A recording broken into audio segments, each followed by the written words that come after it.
పనిచేస్తున్న మన కార్మికులకు మాత్రం పెంచిన జీతాలు అమలు చేయడం లేదు. ఎస్ఎల్ఎంపీసీలో కలిపిన ప్రతి ఒక్కరికి వేతనం పెరిగింది. ఒక వార్డ్ బాయ్స్ కు మాత్రం జీతాలు పెంచడం లేదు. ఎంఎస్ఆర్ దృష్టికి గత 10 సార్లు దాకా కలిశాం. మన సిఐటి యూనియన్ ప్రెసిడెంట్ గారు కూడా ఒక 4 సార్లు వచ్చి కలిశారు. ఈ రోజు చేస్తాం, రేపు చేస్తాం, ఫైల్ మూవ్ చేశాం. టీటీడీ దేవస్థానం చైర్మన్ దగ్గరికో ఈవో దగ్గరికో తీసుకెళ్ళాం. రేపు వస్తుంది అని చెప్తూ వచ్చారు. సార్, గత 30 సంవత్సరాలుగా ఈ సిమ్స్ హాస్పిటల్లో మేము పనిచేస్తున్నాం. మలమూత్రాలు క్లీన్ చేస్తున్నాం. కరోనా పేషెంట్లప్పుడు ప్రాణాలకు తెగించి మా భార్య పిల్లలు వదులుకొని ఇక్కడే మేము పనిచేశాం సార్. కనీసం మాకు న్యాయం జరగడం లేదు అని చెప్పాం. సార్ గారేమో బుధం పైన చేసి తట్టి మీకు అయిపోయింది, 1 రోజులో మీ పని అవుతుంది అని చెప్తున్నాడు. అదే జిఎం సార్ దృష్టికి తీసుకెళ్ళాం. సార్ దగ్గర కూడా 10 సార్లు దాకా ఇంచుమించు కలిసాం. పోయినప్పుడంతా ఏదో ఒక మాట చెప్పి మాకు పంపించేస్తున్నారు. పట్ల చాలా దురుసుగా ప్రవర్తిస్తున్నారు. సూపర్వైజర్లు లేనిపోని ఉన్నట్టు కల్పించి ఏడీ మేడం మాట ఎత్తే ఏడీ మేడంతో కలవండి, మిమ్మల్ని ఉద్యోగంలో తీయేస్తున్నాం అని తెలియపరుస్తున్నారు. ఒక అక్కకో, ఒక అమ్మకో, ఒక తల్లికో ఆరోగ్యం బాగలేదని ఒక 2 రోజులు లీవ్ తీసుకుంటే వాళ్ళ పనిలో తొలగించేస్తున్నారు. ఎందుకు ఏమనంటే ఏడీ మేడంతో చెప్పండి అంటారు. మాట ఎత్తే ఏడీ మేడంతో కలవమంటున్నారు. ఏడీ మేడం తీసుకుపోయి మేము మాట్లాడితే మీరు రావాల్సిన అవసరం లేదు, మేము తీసేయమని చెప్పినాం. మాకు పై నుంచి ఆర్డర్స్ ఇస్తున్నారంటారు. ఆ ఆర్డర్స్ ఎవరు ఇస్తున్నారో మాకు తెలియడం లేదు. ప్రతి కార్మికుడు చెప్పుకోలేక వేదనతో బాధపడుతున్నారు. దాన్ని దృష్టిలో పెట్టుకొని ఇన్ని రోజులు ఇంత కార్యక్రమాన్ని తీసుకెళ్లిపోయి అక్కడ కూర్చోన్న కార్మిక సోదరులు ముందరికి రావాలని కోరుకుంటున్నాం. అక్కడ ఎందుకు కూర్చుంటారు? అధికారి దగ్గరికి వెళ్ళాం, ప్రతి సమస్య తీసుకెళ్తున్నాం.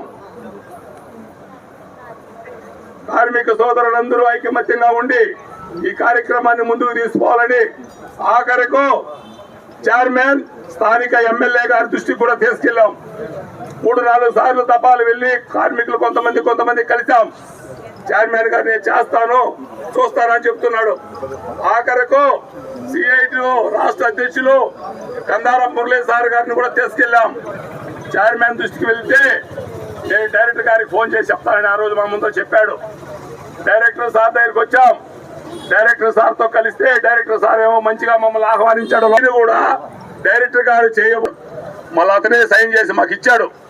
మళ్ళా రెండోసారి 10 రోజులైంది, 15 రోజులైంది. మళ్ళా రెండోసారి కూడా మేము కార్మికుల సమస్యల గురించి తీసుకుపోయి డైరెక్టర్ సార్ లేనందువలన పిఏ దగ్గర ఇచ్చాం. డైరెక్టర్ ఆఫీస్ పిఏ దగ్గర చేర్చాం. అయినా ఇంతవరకు స్పందన రాలేదు. ఈ పొద్దు రేపు మొన్నాడు ఎల్లుండని కాలయాపన చేస్తున్నారు. మేము చేసే పనులు వెళ్ళినప్పటి నుంచి ఓడ్చడం కానుంచి, బాత్రూమ్లు కడడం కానుంచి, పేషెంట్లు స్కాన్లు కానుంచి, ఎక్స్రేలు కానుంచి, స్ట్రెచర్ బాయ్స్ కానుంచి, స్కానింగ్లు కానుంచి, షీట్లు కడగడం కానుంచి, డ్రైనేజీలు తీయడం కానుంచి, మలమూత్ర జలం తీయడం కానుంచి ప్రతి ఒక్క పని వార్డ్ బాయ్స్ చేస్తున్నారు. మాట్లాడితే మీరు ఏం పని చేస్తున్నారు అంటారు. ఎఫ్ఎన్ఓలు చేసే పని చేస్తున్నాం, ఎంఎన్ఓలు చేసే పని చేస్తున్నాం. ప్రతి ఒక్క పని సిమ్స్ లో వార్డ్ బాయ్స్ తప్ప వేరే వాళ్ళు చేయడం లేదు. అదే విధంగా మాట్లాడి వాళ్ళ దృష్టికి తీసుకుపోతే అక్కడున్న సిస్టర్లు వేధింపులు చేస్తున్నారు. సిస్టర్ల కాళ్ళు బిస్తున్నారు కొంతమంది. ఇక్కడ మా దగ్గర చెప్పుకుంటారు. నేను పోయి ఒక సూపర్ అడిగితే రవికి నీకేమి సంబంధం అని ఒక ఆడపిల్లని మాట్లాడుతున్నారు. ఒక యూనియన్ లీడర్ గా ఉండి వాళ్ళు వచ్చి సాధక బాధలు నాకు తెలియపరిస్తే నేను ఆ మహిళ గురించి వాళ్ళ దగ్గర అడిగితే వాడికి నీకేమి సంబంధం, నువ్వు రాత్రి డ్యూటీకి రా అంటున్నాడు ఒక సూపర్వైజర్. ఇలా చాలా మానసికంగా మహిళల పట్ల దురుసుగా ప్రవర్తిస్తున్నారు. ఈ పద్ధతి మానుకోవాలి. మానుకుంటేనే అందరూ బాగుంటామని కోరుకుంటున్నాం. మళ్ళీ ఇది ఇంకొకసారి రిపీట్ కాకూడదు. అది సూపర్వైజర్లు కావచ్చు, ఇంకొకరు కావచ్చు. క్యారియర్ తీసుకొచ్చి వెహికల్ దగ్గర ఇస్తున్నారు. ఇళ్ల దగ్గర పోయి క్లీన్లు చేస్తున్నారు. ఎంతమంది ఎక్కడెక్కడ పనిచేస్తున్నారు కూడా మా దగ్గర లిస్టులు ఉన్నాయి. ఎవరు ఇంటి దగ్గర పనిచేశారో కూడా ఫోటోలు ఉన్నాయి. మేము తీసుకొచ్చి రెడీగా పెట్టాలంటే ఇప్పుడే సాక్ష్యాలతో పెట్టగలుగుతాం. దయచేసి కార్మికుల పట్ల చేసి తప్పుడు ప్రచారాన్ని కానీ తప్పుడు ఆరోపణలు కానీ మానుకోవాలి. మేము కార్మికులు 30 సంవత్సరాలుగా పనిచేస్తున్నాం. మా గోడు ఎవరికి వినపడుతుందా? మాకు పిల్లలున్నారు, మేము కార్మిక సోదరులుగా పనిచేస్తున్నాం, మాకెందుకు న్యాయం చేయడం లేదు అని దయచేసి మిమ్మల్ని అడుగుతున్నా. పెద్దలు అధికారులు ఇక్కడంతా వింటుంటారు. మా కార్మికులు కడుపులు కొట్టడానికి మీకు న్యాయం ఎలా వస్తుంది, మనసు ఎలా వస్తుంది? ఒకసారి అర్థం చేసుకోండి. మేము ఎంత కష్టపడుతున్నామో మీకు అందరికీ తెలుసు. ఒక డిపార్ట్మెంట్ లో సిస్టర్కి తెలియదా? సిస్టర్లు ఆర్డర్ వేస్తారు, బయట పోయి మాట్లాడంటున్నారు. ఎందుకు అలా మాట్లాడతారు? మేము కూడా మనుషులే కదా. గత డైరెక్టర్ ఉండగా ఆడిటోరియంలో ఒక ముఖాముఖి అని మీటింగ్ పెట్టాం. డైరెక్టర్ గారు చెప్పారు, ఇక్కడ పనిచేసే వాళ్ళందరూ సమానమే. నేను చదువుకున్నా, ఒక డైరెక్టర్ అయినా నేను పెద్ద ఉద్యోగస్తురాలే, నేను కూడా జీతం తీసుకుంటున్నా. సిమ్స్ లో ఒక కలెక్టర్ అయినా ఉద్యోగస్తుడే, అతను కూడా జీతం తీసుకుంటున్నాడు. వాళ్ళు చదువుకున్నారు, పెద్ద ఉద్యోగస్తులు. మీరు చదువుకొని ఉండొచ్చు, చదువుకోకపోవచ్చు, మీరు తక్కువ జీతం తీసుకున్నారు. అంతేగాని ఈ సిమ్స్ లో ప్రతి ఒక్కరూ సమానమే. మీరు అట్లా నిరుత్సాహపడద్దండి. మీకు ఏమి కావాలన్నా మేము ఏం చేస్తున్నారు. డైరెక్టర్ గారు పదవి నుంచి వెళ్ళిపోయారు. ఆమె ఉన్నంత వరకు కాస్తో కోస్తో మా సిఐటి యూనియన్ ప్రెసిడెంట్ గారు వస్తే లోపల దేశపై కూర్చొని పెట్టి మా ఆడ పంపించేవాళ్ళు. ఆమె చేసిందో చేయలేదో అది భగవంతుని తెలుసు, మాకు తెలుసు. అలాంటిది ఈరోజు కనీసం గేటు దగ్గర పోయిందని కూడా నిర్లక్ష్యం చేస్తున్నారు.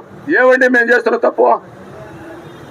30 సంవత్సరాలు ఇక్కడ పనిచేస్తూ కనీసం మాకు నేరుగా స్వేచ్ఛగా పోయి ఒక డైరెక్టర్ గారితో, ఒక ఎంఎస్ గారితో, ఒక జిఎం సార్తో మాడే అధికారం మాకు లేదా? ఇక్కడ ఉన్న పెద్దలు అందరూ ఆలోచించండి. మా న్యాయమైన కోరికలు 5 ఇచ్చాం. టైమింగ్ మార్చమని అడిగాం. గత సంవత్సరం 1వ తేదీ 23వ సంవత్సరం జనవరిలో మీకు టైమింగ్ ఇస్తున్నానని మా ఏడి మేడం గారు తెలియపరిచారు. 1 సంవత్సరం అయిపోయింది, ఇంతవరకు చేయలేదు. మాట్లాడితే మేము తీసేస్తాం, తొలగించేస్తాం. ఈ రోజు 100 మంది కాదు ఇక్కడ రావాల్సింది, 500 మంది వచ్చి కార్యక్రమం చేపట్టే పరిస్థితిలో ఉండాలి. ఇక్కడ మనతో కూడా ఉన్న వాళ్ళు కొంతమంది కూడా వాళ్ళకు లేనిపోయిన అపోహలు చెప్పి ఉద్యోగంలో తొలగించేస్తారు. మీరు పోయిన వాళ్ళు మీ పేరు రాసుకుంటున్నారు. ఎంతమంది తొలగిస్తారండి? ఇక్కడ ఉన్న వాళ్ళు ఒక్కరు తొలగించి మన చూద్దాం ఏం జరుగుతుందో. సిఐటి యూనిట్ ఆషామాషా కాదు. మన మంచితనాన్ని వాళ్ళు చేతకాంతరంగా తీసుకుని వెళ్తున్నారు. కార్మికులందరూ ఐక్యమత్యం ఉన్నంత వరకు ఎవరు ఏమి చేయలేరు. మనలో భయాన్ని పిరిగితనాన్ని తీసేయండి దయచేసి. మనమేం తప్పులు చేయడం లేదు. మన కడుపు కొడుతున్న కార్మికులకు అన్యాయం చేస్తున్న మేనేజ్మెంట్ అడుగుతున్నాం, మాకు రావాల్సిన కోరికలు తీర్చండి. ఇక్కడ డ్యూటీలో ఉండి చెత్తదోస్తాడు కొమ్మిరికి ఒక అమ్మాయికి తల పగిలిపోతే ఇక్కడ నుంచి బయట హాస్పిటల్లో వైద్యం చేస్తున్నారు సార్. ఇక్కడ అదే హాస్పిటల్లో పనిచేస్తున్నాం. ఒక హోటల్లో పనిచేసే వాళ్ళు 9 గంటల దాకా పనిచేసి 10 గంటలకు పక్క హోటల్లో పెట్టి టిఫిన్ చేశారండి అంటే ఎంత బాధ వేస్తుందో ఒకసారి ఆలోచించండి. ఎంతో మంది కాళ్ళు ఇరిగిపోయిన వాళ్ళు ఉన్నారు డ్యూటీలో ఉండి, లిఫ్ట్ గుంతల్లో పడిపోయి కాళ్ళు ఇరిగిపోయిన వాళ్ళు ఉన్నారు. ఇవన్నీ మేనేజ్మెంట్కి తెలియదా? ఆ రోజు ఒక రోజు లీవ్ ఇచ్చేస్తున్నారు, బయట పంపిస్తున్నారు. 1 నెల 2 నెలలు బయట ఉండి వస్తున్నారు. నిర్లక్ష్యంగా 2 రోజులు 3 రోజులు ఒకరు ఏదో ఆపదకు లీవ్ పెడితే వాళ్ళ పనిలో తొలగిస్తున్నారు. ఆ పద్ధతి ఫస్ట్ మానుకోవాలి. కార్మికులకు న్యాయమైన కోరికలు తీర్చాలి. కార్మికుల పట్ల వ్యవహరిస్తున్న మేనేజ్మెంట్ మొండి వైఖరిని అరికట్టాలని మేము కోరుకుంటున్నాం. స్థానిక ఎమ్మెల్యే గారికి, చైర్మన్ గారికి, ఇక్కడ ఉన్న అధికారులకు అందరికీ విజ్ఞప్తి చేస్తున్నాం. ఇక్కడ విచ్చేసిన అధికారులు, ఇక్కడ ఇచ్చిన కార్మిక సోదరులకు అందరికీ న్యాయం చేయాలి. ఎక్కడో ఏదో చిన్న ఒక పొరపాటు జరిగితే సిమ్స్లోనే తప్పు జరిగింది అని తెలియపరుస్తున్నారు. ఎవరి కోసం? మాతో కూడా పనిచేసే కార్మికులు ఒక డాక్టర్ రూమ్ లో పోయి చెత్త దోసి బాత్రూములు కడిగి అన్ని పనులు చేస్తే ఆ డాక్టర్ డబ్బులు ఎత్తిపోయారు. బాయ్సా క్రైమ్ స్టేషన్ లో పోలీస్ కంప్లైంట్ ఇచ్చారు. ఆ అమ్మాయిని జైల్లో తీసుకుని పెట్టారు. ఏమని అడిగితే మా సార్కు ఫోన్ చేస్తే సారు ఫోన్ చేసి అలిపిరి పోలీస్ స్టేషన్ ఫోన్ చేసి చెప్పాడు. ఏమంటే ఈ మారి సార్ అన్నాడు. ఇంటరాగేషన్ అంట. ఒక ఉంగరం అక్కడ ఉంది, దారిలో వెళ్తాంటే డాక్టర్ ఎత్తుకోవడానికి ఏం తప్ప? అది ఎత్తుకోడా? చెప్పండి. ఒక వార్డ్ బాయ్స్ దొంగతనాలు చేయడానికి వస్తారా, లేదా డబ్బులు తీసుకోవడానికి వస్తారా అని మీ అందరి ముందు మేము ప్రశ్నిస్తున్నాం. చేసే తప్పులంతా బాయ్స్ అయినా చేస్తున్నారు. ఒక 500 రూపాయల నోటు దారిలో ఉంటుంది, అది పడిపోతే ఎవరు చూసి తీసుకెళ్ళరా? బాయ్స్ తీసుకెళ్తారా? చెప్పండి. ఎందుకంటే మా పైన ఇంత నిలబెడుతున్నారు? మేము కూడా ఎక్కడెక్కడి నుంచో పనిచేయడానికి వస్తున్నాం. కార్మిక సోదరులు కడుపు చేత పట్టుకొని ఏ ఇబ్బంది లేకుండా దేవుడా మేము వెళ్ళిపోవాలని కోరుకుంటున్నామే. కానీ ఇక్కడ దొంగతనాలు తప్పులు చేయడానికి రావడం లేదు. మేము దొంగతనాలు తప్పులు చేసేదైతే 30 సంవత్సరాలకి సిమిస్లో మేము సర్వీస్ చేస్తామండి. పెద్దలందరూ ఒకసారి ఆలోచించండి. ఈ రోజు మేము లోపలికి వెళ్ళడానికి గేట్లు వేసుకుని బందోబస్తు చేసుకున్నారు. ఎక్కడ సార్ న్యాయమో? పెద్దలందరూ ఆలోచించి మీరు ఎట్లా అధికార రూపంలో వచ్చారు, మీరందరూ కూడా మాకు సహకరించి ఈ కార్యక్రమాన్ని జయప్రదం చేసి మా న్యాయమైన కోరికలు తీర్చాలని ఇక్కడ విచ్చేసినట్టు పత్రికా విలేకరులను, పోలీస్ సిబ్బంది, ఎస్ఐ గారును, ఇంకా వేరే పేర్లు మాకు తెలియదు, సార్ వాళ్ళందరినీ వేడుకుంటూ ఇక్కడ ఉన్న స్టాఫ్లందరినీ కోరుకుంటూ ఈ కార్యక్రమం జయప్రదం చేయాలని, ఈ కార్యక్రమం మేము ఈరోజు ఆందోళన చేయాలని మేము ఎప్పుడు కోరుకోలేదు.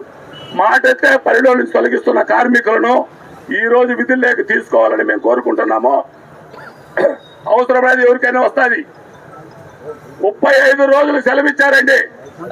15 రోజులు లీవ్ తీసుకున్నా. నాకు ఇంకా 18 రోజులు సెలవు ఉంది. రేపు లాస్ట్ ఈ సంవత్సరం అయిపోతుంది. ఈ 18 రోజులు ఏం చేయాలి మేము చెప్పండి. నాకు ఆపతుంది 4 రోజులు లీవ్ అంటే అవి నిచ్చిపో డ్యూటీ తెలుగు పేరు తీసేయంటున్నారు. ఎక్కడ సార్ గవర్నమెంట్ ఇచ్చిన లీవులు తీసుకోవడానికి కూడా మేము అడుక్కోవాలంటే ఎవరిని అడుక్కోవాలి?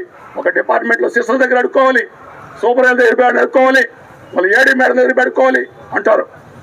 మొన్న గతంలో 10 రోజుల క్రితము రామ్ సార్ ఏం చెప్పాడు, మీకు లీవులు కావాలంటే 4 రోజులు 3 రోజులు అత్యవసరం అయితే ఒక 2 రోజులు 3 రోజులు దగ్గరికి రండి, నేను సైన్ చేయిస్తాడు.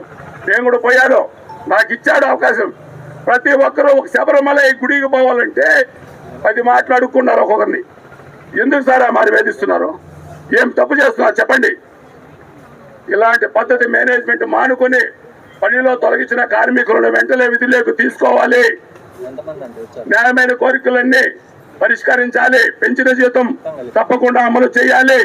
కార్మికుల పట్ల వ్యవహరిస్తున్న ఈ నిరంకుశత్వాన్ని మరొకసారి రుజువు చేసుకోకుండా మేనేజ్మెంట్ ఉండాలని కోరుకుంటూ ఇక్కడ విచ్చేసిన సోదరులకు, సోదరిమణులకు, పత్రికా విలేకరులకు, మా తోటి పోలీస్ అధికారులకు అందరికీ మరొకసారి ధన్యవాదాలు తెలుపుకుంటూ ఈ అవకాశం ఇచ్చిన CI2 సిబ్బందికి అందరికీ మరొకసారి ధన్యవాదాలు తెలుపుకుంటున్నాను. టీటీడీ బడ్జెట్ సంవత్సరానికి 4,400 కోట్ల రూపాయలు పైబడి ఆదాయం వస్తూ ఉంది. మనమందరూ కూడా చాలా సంతోషపడ్డాం. టీటీడీ పరిధిలోకి స్విమ్స్ ఆసుపత్రిని తీసుకున్నారు. రోగులకి మేలు జరుగుతుంది. హాస్పిటల్లో పనిచేసేటువంటి కాంట్రాక్ట్ కార్మికులకి మేలు జరుగుతుంది. మంచి రోజులు వచ్చాయని చెప్పి అందరూ కూడా భావించారు. ఎప్పుడైతే టీటీడీ యాజమాన్యం స్విమ్స్ని వాళ్ళ పరిధిలోకి తీసుకున్నదో కార్మికుల మధ్య చిచ్చు పెట్టడానికి లక్ష్మీ శ్రీనివాస మ్యాన్పవర్ కార్పొరేషన్లో పనిచేస్తున్నటువంటి వారిని 250 మందిని తీసుకోకుండా పక్కన పెట్టి వాళ్ళకి నచ్చిన వారిని, వారికి అయిన వారిని, వారికి ఊడిగ చేసేవారిని, వారికి భజన చేసేవారిని, మన రవి చెప్పినట్టు కాళ్ళు పిసుకోవాళ్ళు, ఇంకా ఏమైనా పిసుకోవాళ్ళు మాత్రం తీసుకున్నారు. ఏళ్ళ తరబడి పని చేస్తున్నటువంటి వాళ్ళు మీకు సిగ్గు ఉందని అడుగుతా ఉన్నా. కార్మికుల మధ్య చిచ్చులు పెడతారా? కార్మికుల మధ్య వీళ్ళు వాళ్ళని చెప్పి కోతలు మోస్తారా? ఇదేమి ధర్మం అయ్యా టీటీడీలో? ఇదే నా ధర్మం అంటే అని చెప్పి నేను అడుగుతా ఉన్నా టీటీడీ యాజమాన్యాన్ని. ఇంకో పక్కన మహిళా కార్మికులు వేధిస్తూ ఉన్నారు. మహిళలు పనిచేసే చోట మహిళలు వేధింపుల నిరోధక కమిటీ ఒకటి ఏర్పాటు చేయాలి. ఎక్కడ వేధింపుల నిరోధక కమిటీ అనేది ఉందా లేదా అని టీటీడీ యాజమాన్యాన్ని అడుగుతా ఉన్నాను. అంటే మీ వారు ఆడవాళ్ళు మహిళలు వాళ్ళకైతే గౌరవం ఉండాలా? ఇక్కడ పనిచేస్తున్న మహిళల కార్మికులకి వేధింపు అంటే లెక్కలేదు. ఇంతకన్నా దౌర్భాగ్యం ఇంకేమైనా ఉందా? మహిళా కార్మికులు మహిళలుగా చూడండి అని చెప్పి టీటీడీ యాజమాన్యాన్ని ఇక్కడ ఉన్న వాళ్ళు అడుగుతా ఉన్నా. కొంతమంది అధికారులు వచ్చినారు. రేపు నెల జనవరి 30వ తేదీన ఐఏఎస్లు, IPSలు ఇప్పటి వరకు పెత్తనం చేస్తున్నారు. కొంతమంది టీటీడీలో నాటుకుపోయి మేము చెప్పిందే జరగాల, మేము ఇక్కడ టీటీడీకి రాజులు, మేమే చక్రవర్తులు, మేము అనుకునేదే జరగాల, మీరు ఏం చేస్తారో చేసుకోండి అంటున్నారు. ఇక్కడ పనిచేస్తున్నటువంటి వాళ్ళు అధికారులు మీరు చూసుకోండి, కావాలంటే గుర్తు పెట్టుకోండి, రాసుకోండి, లెక్క పెట్టుకునేటువంటి రోజులు వస్తాయని చెప్పి మేము చెప్తా ఉన్నాం. కార్మికుల కడుపులు కొడితే మాత్రం ఇంతకన్నా దారుణం ముందుకు రోజు పనులు మీ స్థాయి తగ్గట్టు హోదా తగ్గట్టు పనులు చేయండి తప్ప కార్మికులకు మేలు చేయండి అని చెప్పి అడుగుతాను తప్ప ఇంత దిగదారి పనులు చేయొద్దని చెప్పి సిఐటిగా చెప్తా ఉన్నాం. ఇంతకన్నా దారుణం లేదు. ఒక కుటుంబం బతకాలంటే ఎంత కావాలో డబ్బులు. ఇవాళ మనం కనీస వేతనం సుప్రీంకోర్టు ఇచ్చినటువంటి తీర్పు ప్రకారం సమాన పనికి సమాన వేతనం అడుగుతా ఉన్నాం. ఈరోజు బాడులు ఇంటి బాడులు పెరిగాయి. పప్పు కొనాలని ఎంత రేటు, కూరగాయలు కొనాలంటే ఎంత రేటు, ఆయిల్ కొనాలంటే ఎంత రేటు, బియ్యం ఎంత, పప్పు ఎంత, ఉప్పు ఎంత, ఇవన్నీ ఒక పక్కన నిత్యావసర వస్తువులు ధరలు పెరిగిపోతా ఉంటే ఈడిచ్చేటువంటి జీతం మాత్రం జానుడు మనకు మాత్రం ఎట్లా మన కడుపులు నిండుతాయని చెప్పి అడుగుతా ఉండా. మీరు చేసిన తీర్మాన ప్రకారం జీతాలు పెంచమని చెప్పి పెంచుతామని హామీ ఇచ్చారు. ఇంతవరకు జీతాలు పెంచడానికి మీకు మనసు రాలేదా? మీరేమైనా మనుషులుగా ఉండాలని మేము అడుగుతా ఉండా. మీరు జీతాలు పెంచమని చెప్పి కోరుతూ ఉన్నాను. ఇంతకన్నా దౌర్భాగ్యం ఉంటే లేదని చెప్పి కోరుతున్నాను. ఈరోజు వేధింపులు వెంటనే ఎవరు వేధింపులు పాల్పడ్డారో వాళ్ళ మీద చర్యలు తీసుకోండి. ఆ రకంగా చేయకపోతే మీకు మంచిది కాదని చెప్పి కోరుతూ ఉండా. టీటీడీలో ఈ రకమైన పరిస్థితి, ఇంత అవమానాలు, వేధింపులు, కార్మికులు పొట్టగొట్టడం, కార్మికుల మధ్య చిచ్చు పెట్టడం అనేటువంటిది మానుకోకపోతే సిఐటిని చూస్తూ ఊరుకోదని చెప్పి ఈ సందర్భంగా తెలియజేస్తున్నాం. ఇప్పటికైనా టీటీడీ యాజమాన్యం ఇక్కడ ఉన్నటువంటి డైరెక్టర్ మనసు పెట్టి మీరేదో గొప్ప వాళ్ళు అనుకోవచ్చు, మీరు అనుకోండి, మాకేం ఇబ్బంది ఏమి లేదు, కానీ మీరు మాత్రం ప్రత్యాతాపం చెందే రోజులు కూడా వస్తాయి. దయచేసి మీరు కార్మికుల పట్ల మీరు ఒక మంచి చూపు చూడండి, సమస్యలు పరిష్కరించండి, మేలు చేశామని చెప్పేటువంటి ఒక భావంతో మెలగండి అని చెప్పి, లేదనుకుంటే నేను పట్టిన కుందేలకు ముప్పి సిఐటి తరఫున తెలియజేస్తూ నాకు ఈ అవకాశం ఇచ్చిన అధ్యక్షులకి ధన్యవాదాలు. మిత్రులారా, దశాబ్దాలకు పైగా పనిచేస్తున్నటువంటి కార్మికుల పట్ల యాజమాన్యం తీరు చాలా అన్యాయంగాను అధర్మంగాను ఉంది. దీన్ని పదే పదే అధికారుల దృష్టికి, టీటీడీ యాజమాన్యం దృష్టికి తీసుకొని పోయినా సమస్యలు పరిష్కారం చేయలేదు. టీటీడీ బాధ్యత తీసుకున్న తర్వాత చాలా బాధ్యతగా ఉంటుంది. ప్రజలకి, ఇక్కడ ఉన్నటువంటి కార్మికులకి కష్టాలు తీరిపోతాయని చెప్పి అనుకున్నాం. కానీ దురదృష్టం ఏంటంటే టీటీడీ బాధ్యతలు తీసుకున్న తర్వాత, టీటీడీ యాజమాన్య పరిధిలోకి పోయిన తర్వాత ఇంకా మరిన్ని కష్టాలు పెరిగినాయి తప్ప కష్టాలు తగ్గినటువంటి పరిస్థితి లేదు. ఈ నేపథ్యంలో పెరిగిన జీతాలని పెంచకుండా వేధింపులకు గురి చేస్తూ అనేక మందిని ఉద్యోగాలను తీసేసి మహిళలన్న కనీసమైన విచక్షణ కూడా లేకుండా వాళ్ళకి విపరీతమైన పనిభారం పెంచేసినటువంటి నేపథ్యంలో ఈ సమస్యలన్నీ పరిష్కారం చేయాలని ఈరోజు స్విమ్స్ డైరెక్టర్ కార్యాలయంకు ఎదురుగా ఈ కార్మికులందరూ ఉద్యమాన్ని చేపట్టారు. తక్షణం టీటీడీ యాజమాన్యము, డైరెక్టర్ గారు, స్విమ్స్ యాజమాన్యం వీరి పట్ల సానుకూలమైనటువంటి నిర్ణయం చేయాలని సిఐటి తరఫున నేను డిమాండ్ చేస్తున్నాను.